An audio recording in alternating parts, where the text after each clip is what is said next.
तो देश के सभी फौजी भाइयों को नमस्कार, जय हिंद, वंदे मातरम। स्वागत है आप सभी का आपके अपने यूट्यूब चैनल स्टडी जोन 2.0 में। तो जो भी फौजी भाई जोश और जुनून और अपने पैशन के अनुसार जो अपनी तैयारी चल रही है, उसी तैयारी को हम आगे बढ़ाते हैं। ठीक है, आज जो हमने सपना जो साथियों हमने सपना सोच लिया है, सपना देख लिया है कि हमें आर्मी की वर्दी पहननी है, तो बस पहननी है। आप हिम्मत मत हारना, बस मेरा साथ देना, जितना हो सके हम अपना 100% देंगे और आप भी अपना 100% देंगे। इस बार आर्मी की वर्दी के साथ ज़रूर आपकी मुलाकात होगी, ठीक है? तो चलिए क्लास की शुरुआत करते हैं। देखिए जीके एंड जीएस की डेली क्लास रहती है और डेली आपको हमारे साथ जुड़ना है तो चैनल को सब्सक्राइब अवश्य करें। आर्मी के लिए बहुत ही अच्छी-अच्छी क्लासेस यूट्यूब चैनल के माध्यम से मिलती हैं। पहला प्रश्न है कि ऋग्वैदिक आर्यों का मुख्य व्यवसाय क्या था? साथियों, ऋग्वैदिक आर्यों का मुख्य व्यवसाय क्या था? तो शिक्षा था, पशुपालन था, कृषि था या फिर व्यवसाय था? तो ऋग्वैदिक आर्यों का जो मुख्य व्यवसाय था, जो मुख्य व्यवसाय था, मुख्य मजदूरी थी, वो क्या थी? ठीक है, तो वो पशुपालन थी मुख्य रूप से। कौन सी थी? पशुपालन थी। ऑप्शंस आपका यहाँ पे है, बी उत्तर बिल्कुल करेक्ट हो जाएगा। अगला सवाल है कि रूस की मुद्रा क्या है? रूस की मुद्रा बताओ भाई साथियों, रूस की मुद्रा क्या है? बहुत ही इंपॉर्टेंट है। टका है, रुपया है, येन है या फिर रुबेल है? रूस की मुद्रा क्या है? रूस की मुद्रा है रुबेल में। क्या है? रूस से हो जाएगा रूस और रूस से हो जाएगा रुबेल। इस प्रकार आप याद रख सकते हो। इस प्रकार आप क्या कर सकते हो? याद रख सकते हो। ठीक है, यहाँ पे ऑप्शन फिलहाल डी बिल्कुल करेक्ट आंसर हो जाएगा। ठीक है, अगला सवाल। अगला है कि किस मुस्लिम देश की पहली महिला प्रधानमंत्री कौन थी? देखिए, किसी मुस्लिम देश की जो पहली महिला प्रधानमंत्री थी, तो वो कौन बनी थी? किसी मुस्लिम देश की पहली महिला प्रधानमंत्री कौन थी? तो वो कौन थी? तो यहाँ पे थी आपकी बेनज़ीर भुट्टो थी। बेनज़ीर भुट्टो ऑप्शंस पहला करेक्ट है। ठीक है, मुस्लिम देश की जो पहली महिला प्रधानमंत्री थी, तो बेनज़ीर भुट्टो थी। राष्ट्रीय आधुनिक कला दरगाह कहाँ स्थित है? राष्ट्रीय आधुनिक जो कला दरगाह हैं कहाँ स्थित हैं? तो अहमदाबाद में है, लक्षद्वीप में है, नई दिल्ली में या फिर मुंबई में है? राष्ट्रीय आधुनिक कला दरगाह कहाँ पर स्थित है? बहुत ही इंपॉर्टेंट उपयोगी सवाल है। नई दिल्ली में साथियों। कहाँ पर है? नई दिल्ली में। ऑप्शंस बिल्कुल सी करेक्ट आंसर हो जाएगा, नई दिल्ली में। ठीक है, हजारों जिलों की भूमि किस देश को कहा जाता है? हजारों जिलों की भूमि किस देश को कहा जाता है? थाईलैंड को, फिनलैंड को, ग्रीनलैंड को, इनमें से कोई नहीं। हजारों जिलों की भूमि किस देश को कहा जाता है? बताओ भैया, हजारों जिलों की भूमि किस देश को कहते हैं? तो हजारों जिलों की भूमि की बात करें तो हजारों जिलों की जो भूमि कहते हैं वो फिनलैंड को कहते हैं। किसे कहते हैं? फिनलैंड को। ऑप्शन आपका बी करेक्ट आंसर हो जाएगा।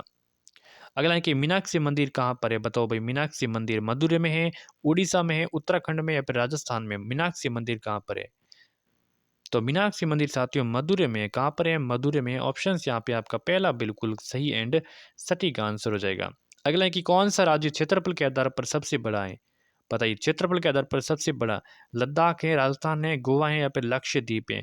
कौन सा राज्य क्षेत्रफल के आधार पर सबसे बड़ा है?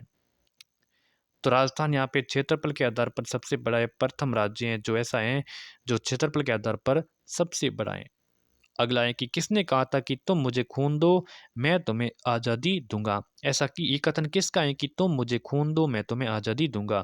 सुभाष चंद्र बोस का है, महात्मा गांधी जी का है, पंडित जवाहरलाल नेहरू जी का या फिर दयानंद सरस्वती जी का है? किसने कहा था कि तुम मुझे खून दो, मैं तुम्हें आज़ादी दूंगा? तो ये कथन किसका है? सुभाष चंद्र बोस का है। किसका है? सुभाष चंद्र बोस का। ऑप्शन यहाँ पे आपका पहला एंड सही एंड सटीक आंसर हो जाएगा। नागालैंड स्थित है साथियों, गंगटोक के नागालैंड कहाँ स्थित है? नागालैंड कहाँ स्थित है? गंगटोक, कोहिमा, भोपाल या फिर आइजोल में? बताओ क्या आंसर हो जाएगा। साथियों, नागालैंड कहाँ स्थित है? नागालैंड, नागालैंड तो कोहिमा, नागालैंड की राजधानी कोहिमा है। ठीक है, ऑप्शन से आपका बी करेक्ट हो जाएगा। ठीक है, वाट वाटरलू कहाँ स्थित है? वाटरलू फ्रांस में, बेल्जियम, हैदराबाद या पेन में से कोई नहीं। वाटरलू स्थित है। वाटरलू, वाटरलू बेल्जियम में। ऑप्शन से आपके बी करेक्ट आंसर हो जाएगा। कहाँ पर है? बेल्जियम। अगला सवाल है कि टेलीफोन का आविष्कार किसने किया था? टेलीफोन का आविष्कार ग्राम बेल ने किया था, जेल बेयर ने किया था, एडिसन या फिर इनमें से कोई नहीं। टेलीफोन का आविष्कार करने वाले कौन थे? टेलीफोन का आविष्कार करने वाले थे ग्राम बेल थे। कौन थे? ग्राम बेल थे। उत्तर आपका यहाँ पे पहला हो जाएगा बिल्कुल सही एंड सटीक आंसर। अगला है कि ग्रैंड मास्टर किस खेल से संबंधित है? ग्रैंड मास्टर किस खेल से संबंधित है? क्रिकेट से, शतरंज से, हॉकी से, इनमें से कोई नहीं। ग्रैंड मास्टर किस खेल से संबंधित हैं? ग्रैंड मास्टर शतरंज से संबंधित हैं। किससे हैं? शतरंज से हैं। ऑप्शन आपका बी यहाँ पे करेक्ट आंसर हो जाएगा, शतरंज से। ठीक है। अगला है कि युवराज सिद्धांत किसका नाम है? युवराज सिद्धार्थ है किसका नाम है? महात्मा बुद्ध का नाम है, महावीर स्वामी का नाम है, जहांगीर के या फिर शाहजहां का नाम है? बताओ भाई, युवराज सिद्धार्थ किसका नाम है? युवराज सिद्धार्थ, तो ये नाम है महात्मा बुद्ध का नाम है। किसका है? महात्मा बुद्ध जी का नाम है। ऑप्शन आपका बिल्कुल ए हो जाएगा करेक्ट आंसर। अगला है कि राज्य विलय नीति का जनक किसे कहा जाता है? राज्य विलय नीति का जनक किसे कहा जाता है? राज्य विलय नीति का जनक किसे कहते हैं? तो लॉर्ड डलहौजी को कहते हैं। ऑप्शन यहाँ पे पहला हो जाएगा सही एंड सटीक आंसर। अगला क्वेश्चन, अगला सवाल है कि उत्तर प्रदेश के किस नगर को पीतल उद्योग के लिए जाना जाता है? उत्तर प्रदेश के यूपी के किस नगर को पीतल उद्योग के लिए जाना जाता है? मुरादाबाद को, लखनऊ को, कोलार को, इनमें से कोई नहीं। उत्तर प्रदेश के किस नगर को पीतल उद्योग के लिए जाना जाता है? तो पीतल उद्योग के लिए मुरादाबाद। कौन है? मुरादाबाद। ऑप्शन आपका पहला यहाँ पे बिल्कुल सही एंड सटीक आंसर हो जाएगा। अगले जो क्वेश्चंस रहने वाले हो सकता है कि साइंस के, बिल्कुल साइंस के क्वेश्चंस रहने वाले हैं। निम्न में से कौन सा यहाँ पे संक्रामक रोग है? संक्रामक रोग कौन सा है? रेबीज रोग है, हैजा रोग है, टीबी, या फिर ये सभी है? कौन सा रोग है यहाँ पे संक्रामक रोग है? संक्रामक रोग कौन से? ये सभी। यहाँ पे रेबीज है, हैजा है, टीबी है, ये क्या है? ये सभी के सभी क्या है? उपरोक्त सभी, यानी कि ये संक्रामक रोग है। सूर्य में कौन सी गैस होती है? हाइड्रोजन होती है, नाइट्रोजन होती है, ऑक्सीजन होती है, फिर कार्बन होती है? सूर्य में गैस कौन सी होती है? सूर्य में हाइड्रोजन होती है। क्या होती है? हाइड्रोजन होती है सूर्य में। हाइड्रोजन। ऑप्शन यहाँ पे पहला सटीक आंसर हो जाएगा। अगला सवाल है कि विद्युत प्रतिरोध की इकाई क्या है? विद्युत प्रतिरोध की इकाई क्या है? न्यूटन है, ओम है, कैंडल है, या फिर वेबर है? विद्युत प्रतिरोध, रेजिस्टेंस, रेजिस्टेंस की इकाई क्या है? विद्युत प्रतिरोध की, तो इसको किस में मापा जाता है? विद्युत प्रतिरोध को, तो इकाई मतलब उसको मापना, तो ओम मीटर में मापा जाता है, यानी कि ओम है। तो विद्युत प्रतिरोध की इकाई क्या है? तो ओम है। क्या है? ओम है। उत्तर आपका बी करेक्ट हो जाएगा। अगला कि पोटेशियम का रासायनिक नाम बताओ भी। पोटेशियम का Na हो जाएगा, K हो जाएगा, W हो जाएगा, या फिर Au? पोटेशियम का रासायनिक नाम, पोटेशियम का केमिकल नाम क्या है? पोटेशियम का केमिकल नाम है के। क्या है? के है। ऑप्शन यहाँ पे आपका पहला करेक्ट, सॉरी दूसरा करेक्ट आंसर हो जाएगा। किस ग्रह के चारों ओर क्या है? छल्ला है। किस ग्रह के चारों ओर ऐसे छल्ले जैसी जो ये ग्रह हो गया, इसके चारों ओर क्या है? ऐसा ऐसा कुछ इस प्रकार जो छल्ला रहता है। ठीक है, इसके चारों ओर। तो बुध, बृहस्पति, शनि, या फिर शुक्र? राइट आंसर हो जाएगा आपका शनि। कौन सा है? Shani. C answer correct answer हो जाएगा, शनि। ठीक है। अगला है कि मनुष्य के शरीर का प्रमुख श्वसन अंग कौन सा है? मनुष्य के शरीर का प्रमुख श्वसन अंग कौन सा है? फेफड़ा है, त्वचा है, गुर्दे, या फिर इनमें से कोई नहीं? मनुष्य के शरीर का प्रमुख श्वसन अंग कौन सा? श्वास लेने का अंग, तो यहाँ पे जो है वो फेफड़ा है। कौन सा है? फेफड़ा। फेफड़ा। उत्तर आपका पहला हो जाएगा करेक्ट आंसर। ठीक है। नाभिक की खोज किसने की थी? गोल्ड स्टीन ने, रदरफोर्ड ने, थॉमसन ने, फिर चैडविक ने की थी? नाभिक की खोज किसने की थी? नाभिक की खोज करने वाले थे रदरफोर्ड। कौन थे? रदरफोर्ड। ठीक है। उत्तर आपका बी हो जाएगा सही उत्तर। अगला है कि जरा दृष्टि रोग के निवारण के लिए किस प्रकार की लेंस प्रयुक्त होती हैं? जरा दृष्टि रोग के निवारण के लिए किस प्रकार की लेंस प्रयुक्त होती हैं? जरा दृष्टि रोग के लिए किस प्रकार के लेंस है वो प्रयुक्त होते हैं? तो ये द्विफोकसी होते हैं। किस प्रकार के द्विफोकसी होता है? आंसर आपका पहला करेक्ट आंसर हो जाएगा। आसी गैस का सूत्र बताओ भैया। आसी गैस का सूत्र क्या होता है? N2 होता है, D2 या फिर H2 या फिर CO2? आसी गैस का सूत्र क्या होता है? आसी गैस का सूत्र, तो आसी गैस का सूत्र है जो नाइट्राइट ऑक्साइड होती है। ऑप्शन से आपके पहला करेक्ट N2O। क्या है? N2O। कौन सी? हंसी मतलब हंसने वाली गैस होती है। ठीक है। अगला सवाल, पेनिसिलिन की खोज किसने की थी? पेनिसिलिन की खोज की थी फ्लेमिंग ने की थी, लुई पाचर ने की थी, एडवर्ड जेवर ने की थी, या फिर रॉबर्ट हुक ने की थी? पेनिसिलिन की खोज किसने की थी?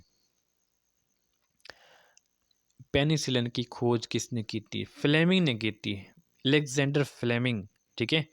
अलेक्जेंडर फ्लेमिंग ने की थी। ऑप्शन आपका पहला करेक्ट हो जाएगा।